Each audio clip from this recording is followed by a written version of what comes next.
into that a little bit later too. So verse 6, it says, so the woman saw, this is what we're talking about. So the woman saw that the tree was good for food, and that it was delight to the eyes. How many times do we have these infinity of things, you know what I mean, that are the pleasing to the eyes, myriad of things that we want, that we could have, should have, think this, that we'd like to have. It's pleasing. But we know some of those things, God has said, hey, why don't you just not do that? Use your imagination or don't care.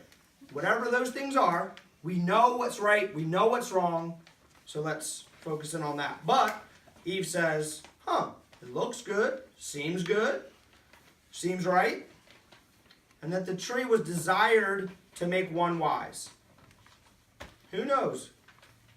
But she felt like she needed more wisdom than she was created with, which is all of the wisdom that she needed. But anyway, and she took the fruit and ate it, and then gave some to her husband who was with her. Which, I don't have any insight on that, but just for the record, you know how Eve really gets a bum rap sometimes? Like, she's the one that messed up. Anytime that some dumbhead says, well, it's all your fault because you're the one that ate the fruit, girls, say, shut up.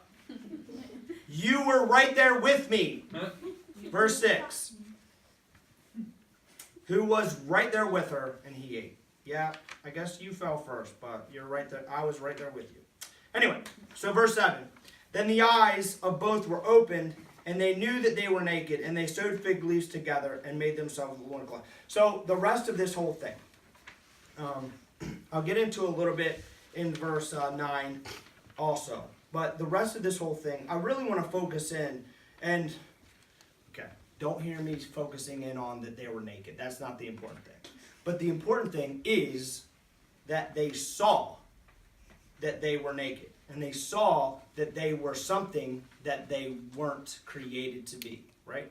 So let's just focus in on this a little bit. They realize they're naked, and they go hide because they're naked. And they were afraid because God came in and would see them. And then obviously he says, who told you that, like, that's not even a thing. Like, what's evil? Like, who told you that you were naked? This is all just bunk, right? Okay. So, the Lord gave this to me. It's not mine. But, like, look at this. So, when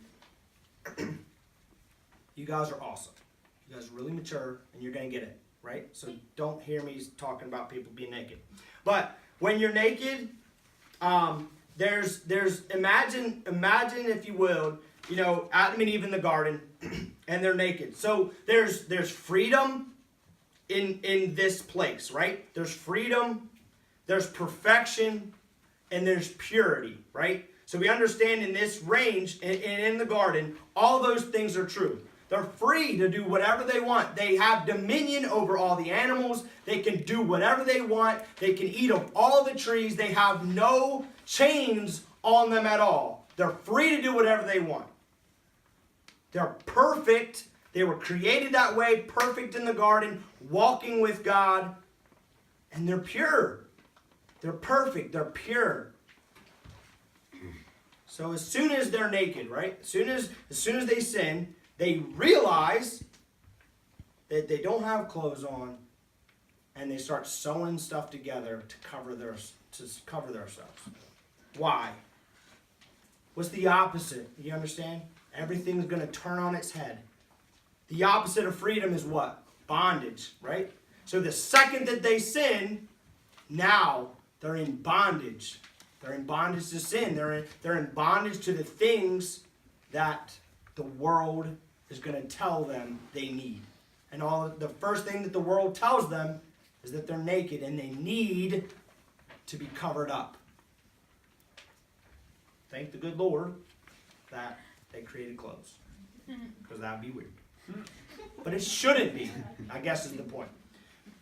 And then so the next half of that, right, is that once the opposite of freedom is bondage, and so if you understand which I do and we all do, that like when we live in a world that keeps us in bondage to things that we want but can't have, like you understand that, like whether it's lying, cheating, whatever it is, like you have something that you know you shouldn't do, but you always seem to fall into these things, right? So we're in this bondage to sin, if you will, because we just can't stop.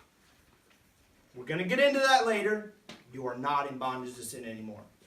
But this is, the Romans 8 talks about being a slave to sin, right? Because that's what we fall into often. But thanks be to Jesus, now we can be slaves to righteousness, right? Mm-hmm. So we're going to just, throw a lot of spoil alerts out. Like I could have left that for the Jesus talk, but I never want to leave something undone. So you guys know that we'll talk about it more when we get to the Jesus week. But that's real life. Like Jesus came to make sure that we're not slaves to sin anymore. Because when we were seen as naked, that's what that is. We're slaves to, and we're in bondage to sin and death, right? So the next thing is that, when we're naked, we were perfect, right? And so now, obviously, as soon as we sin, now we're not perfect anymore. We can't just walk around and be free and do everything that we wanted to do anymore, because there's something that happened that created separation between us and God. And lastly, we're talking about purity, right? And so now, after sin, there's this blemish, there's this thing that's holding over their heads because, they're not perfect anymore. So there's this blemish.